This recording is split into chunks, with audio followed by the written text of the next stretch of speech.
आदाब, मैं हूं अरीबा खान और आप देख रहे हैं मैं मीडिया। भौगोलिक दृष्टिकोण से अररिया उत्तरी बिहार का सबसे अंतिम जिला है। अररिया के उत्तर में नेपाल, दक्षिण में पूर्णिया, पूरब में किशनगंज और पश्चिम में सुपौल स्थित है। अररिया जिले के बाद नेपाल की सीमा शुरू हो जाती है। ब्रिटिश राज के दौरान ये इलाका जिला कलेक्टर और नगर पालिका आयुक्त अलेक्जेंडर जॉन फोर्ब्स के प्रशासन के अधीन था। जहां पर जॉन फोर्ब्स का बंगला था, उस जगह को रेजिडेंशियल एरिया के रूप में जाना जाता था। रेजिडेंशियल एरिया को संक्षेप में आर एरिया भी कहा जाता था, जो समय के साथ बिगड़कर अररिया हो गया। अररिया लोकसभा सीट के अंतर्गत 6 विधानसभा क्षेत्र आते हैं। अररिया, जोकीहाट, फॉरबिसगंज, नरपतगंज, रानीगंज और सिकटी। 1967 से पहले अररिया पूर्णिया लोकसभा क्षेत्र का हिस्सा हुआ करता था। परिसीमन के बाद 1967 में अररिया एक नई लोकसभा सीट बना। 1967 से 2009 तक अररिया आरक्षित यानी एससी सीट के तौर पर रहा। 1967 के आम चुनाव में अररिया से कांग्रेस के प्रत्याशी तुलमोहन राम ने बीजेएस के टिकट पर चुनाव लड़ रहे जे राम को 70,649 वोटों से हराया।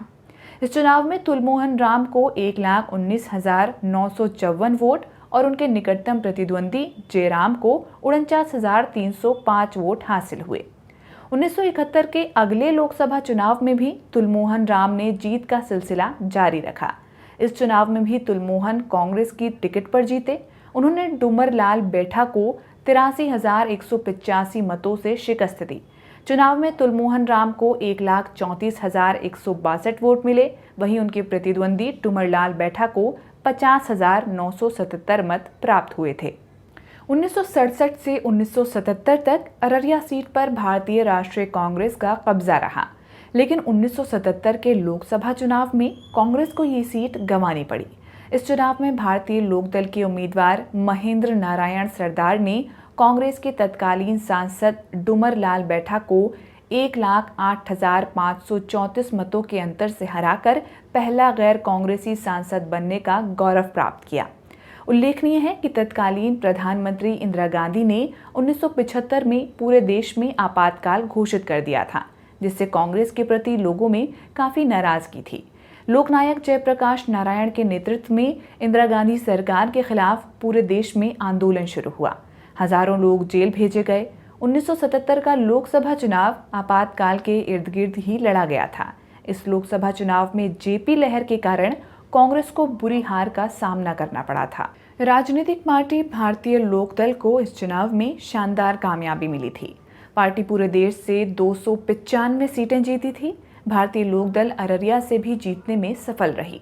कांग्रेस ने 1980 के लोकसभा चुनाव में अररिया से जीतकर सीट वापस अपने नाम की।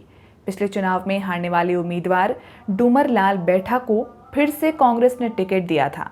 चुनाव में डूमरलाल बैठा ने नवल किशोर भारती को 62,824 वोटों के अंतर से मात दी थी।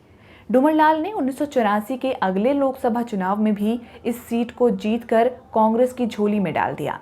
डूमरलाल को इस चुनाव में 2,94,582 मत प्राप्त हुए और उन्होंने महेंद्र नारायण सरदार को 1,98,886 वोटों के बहुत बड़े अंतर से शिकस्त दी।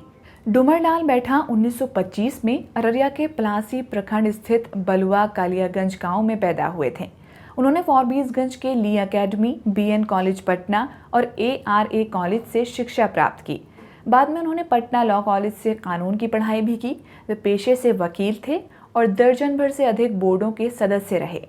वे 1952 से 72 तक फॉरबिसगंज, नरपतगंज और रानीगंज विधानसभा क्षेत्रों से विधायक भी रहे।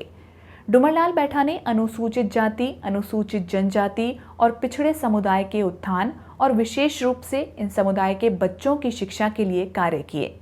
भूमि सुधार कानूनों को लागू करवाने में भी उन्होंने महत्वपूर्ण भूमिका निभाई। वे 1963 से 67 तक कल्याण एवं आवास राज्य मंत्री और 1967 से 72 तक स्वास्थ्य, श्रम और शिक्षा विभाग के कैबिनेट मंत्री रहे। कांग्रेस सांसद डूमरलाल बैठा को 1979 के हुए लोकसभा चुनाव में जनता दल की टिकट पर चुनाव लड़ रहे सुखदेव पासवान ने 72,655 मतों से हरा दिया। इस चुनाव में सुखदेव पासवान को 2,45,693 वोट प्राप्त हुए और वहीं कांग्रेस प्रत्याशी डूमरलाल बैठा को 73,038 मत प्राप्त हुए। 1991 के चुनाव में भी सुखदेव पासवान की जीत का सिलसिला बरकरार रहा। इस चुनाव में सुखदेव पासवान ने भारतीय जनता पार्टी के उम्मीदवार सुखा पासवान को 1,70,994 विशाल अंतर से शिकस्त दी। कांग्रेस उम्मीदवार डूमरलाल बैठा तीसरे नंबर पर रहे और उनको 1,09,684 वोट हासिल हुए थे। लगातार 2 बार मिली जीत ने सुखदेव पासवान को एक बड़े नेता के तौर पर पहचान दिलाई। 1996 के आम चुनाव में भी अररिया से जीतकर सुखदेव पासवान ने जीत की हैट्रिक लगा दी। चुनाव में सुखदेव पासवान ने भाजपा प्रत्याशी रामजी ऋषिदेव को 48,278 वोटों से मात दी। वहीं कांग्रेस प्रत्याशी हरिप्रसाद वैश्यंत्री तीसरे स्थान पर रहे। अररिया सीट पर भाजपा को पहली बार 1998 के लोकसभा चुनाव में सफलता मिली। इस चुनाव में भाजपा उम्मीदवार रामजी दास ऋषिदेव ने राजद की उम्मीदवार गीता देवी को 33,937 वोटों से हराया। रामजी दास ऋषिदेव को 3,09,233 वोट और राजद उम्मीदवार गीता देवी को 2,75,296 वोट मिले। लगातार 3 बार के सांसद सुखदेव पासवान चुनाव में तीसरे स्थान पर रहे थे। सुखदेव पासवान ने अगले ही चुनाव में जीतकर ये सीट वापस अपने नाम कर ली। 1999 के चुनाव में राजद ने अपना टिकट सुखदेव पासवान को दिया था। सुखदेव पासवान ने भाजपा के परमानंद ऋषिदेव को 2,169 के बहुत ही छोटे अंतर से शिकस्त दी। सुखदेव पासवान को 3,08,579 मत और परमानंद ऋषिदेव को 3,06,410 वोट हासिल हुए थे। 2004 में हुए लोकसभा चुनाव में सुखदेव पासवान ने अररिया से 5वीं बार जीतने में कामयाबी हासिल की। भाजपा के टिकट पर चुनाव लड़ रहे सुखदेव पासवान को चुनाव में 2,16,677 वोट हासिल हुए और उन्होंने सपा के उम्मीदवार रामजी दास ऋषिदेव को 27,744 मतों के अंतर से मात दी।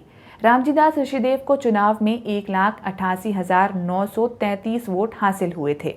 2004 तक अररिया एक सुरक्षित सीट के तौर पर रहा।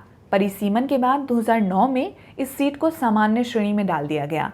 2009 के आम चुनाव में भाजपा उम्मीदवार प्रदीप कुमार सिंह ने लोजपा के जाकिर हुसैन खान को 22,502 वोटों के छोटे अंतर से हरा दिया।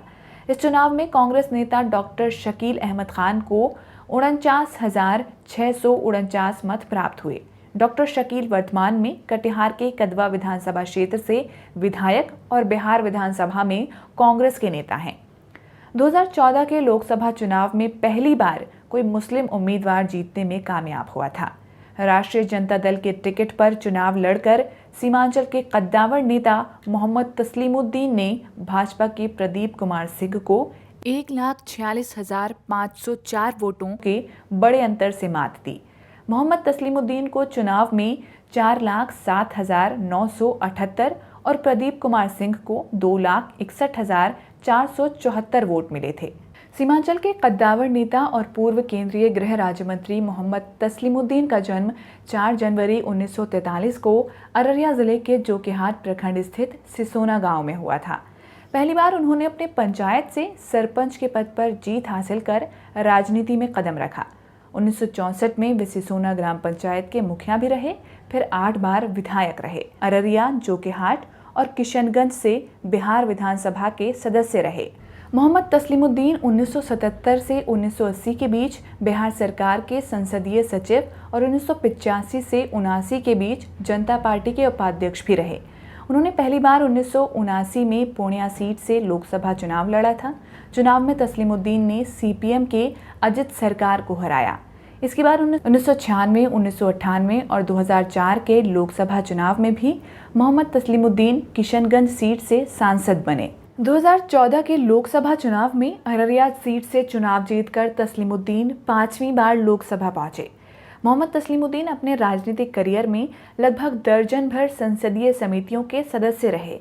वे 1996 में केंद्रीय गृह राज्य मंत्री बने और 2004 से 2009 के बीच खाद्य एवं जन वितरण प्रणाली तथा कृषि व उपभोक्ता मामले के केंद्रीय राज्य मंत्री रहे। 17 सितंबर 2017 को उनका देहांत हो गया। मोहम्मद तस्लीमुद्दीन के देहांत के बाद अररिया लोकसभा सीट खाली हो गई। 2018 में उपचुनाव का आयोजन हुआ, जिसमें मोहम्मद तस्लीमुद्दीन के बेटे सरफराज आलम ने बाजी मारी। उपचुनाव में राजद की टिकट पर चुनाव लड़कर सरफराज आलम ने भाजपा के उम्मीदवार प्रदीप कुमार सिंह को 61,788 मतों से हराया। लेकिन अगले ही साल हुए लोकसभा चुनाव 2019 में प्रदीप कुमार सिंह अररिया सीट से वापस जीतने में कामयाब रहे। भाजपा के प्रदीप कुमार सिंह ने राजद के सरफराज आलम को 1,37,241 के बड़े अंतर से शिकस्त दी। प्रदीप कुमार सिंह को चुनाव में 6,18,434 और सरफराज आलम को 4,81,193 वोट हासिल हुए। प्रदीप कुमार सिंह अररिया से 2009 के आम चुनाव में पहली बार सांसद बने। 2009 से 14 तक स्वास्थ्य एवं परिवार कल्याण समिति के सदस्य के तौर पर अपनी सेवाएं दी। 2010 से 13 के बीच वे सामाजिक न्याय और अधिकारिता मंत्रालय के सलाहकार समिति के सदस्य रहे और इसी दौरान ग्रामीण विकास मंत्रालय के सलाहकार भी रहे। 2019 लोकसभा चुनाव में भी प्रदीप कुमार सिंह अररिया से जीतने में कामयाब रहे। 2019 के चुनाव में उन्होंने सीमांचल के कद्दावर नेता मोहम्मद तस्लीमुद्दीन के बेटे सरफराज आलम को 1,37,241 के बड़े अंतर से शिकस्त दी थी। वर्तमान में प्रदीप सिंह रसायन और उर्वरक मंत्रालय के स्थायी समिति के सदस्य और पेट्रोलियम व प्राकृतिक गैस मंत्रालय के सलाहकार समिति के सदस्य हैं। वर्तमान स्थिति देखें तो फिलहाल भाजपा के प्रदीप कुमार सिंह अररिया लोकसभा सीट से सांसद हैं। 2014 आम चुनाव और 2018 के उपचुनाव में ये सीट राजद के खाते में गई थी। कांग्रेस आखिरी बार 1984 में इस सीट से जीतने में कामयाब हुई थी। कांग्रेस पारंपरिक तौर पर इस सीट से कमजोर रही है। 2024 के लोकसभा चुनाव में ये सीट विपक्षी गठबंधन इंडिया से राजद के हिस्से में जाने की पूरी संभावना है। ऐसे में इस सीट पर एनडीए और इंडिया गठबंधन के बीच कड़ी टक्कर देखने को मिल सकती है। एनडीए गठबंधन की तरफ से भाजपा के वर्तमान सांसद प्रदीप कुमार सिंह का फिर से उम्मीदवार होना तय माना जा रहा है, लेकिन राजद में टिकट के कई दावेदार हैं। 2020 विधानसभा चुनाव में अपने छोटे भाई के सामने शिकस्त खाने के बाद पूर्व सांसद सरफराज आलम के लिए वापस राजद से लोकसभा टिकट लेना आसान नहीं होगा।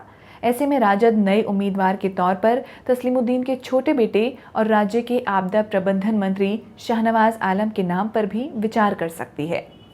वर्तमान में अररिया लोकसभा सीट के अंतर्गत आने वाले 6 विधानसभा क्षेत्रों में 3 पर भाजपा, 1 पर कांग्रेस, राजद और जेडीयू काबिज हैं। अररिया के कांग्रेस के अबिदुर रहमान, जोकीहाट से राजद के शाहनवाज आलम, रानीगंज से जेडीयू के आचमित ऋषिदेव, सिकटी से भाजपा के विजय कुमार मंडल, फॉरबिसगंज से भाजपा के विद्यासागर केसरी और नरपतगंज से भाजपा के जयप्रकाश यादव वर्तमान में विधायक हैं। आज के इस वीडियो में इतना ही। देखते रहिए मैं मीडिया।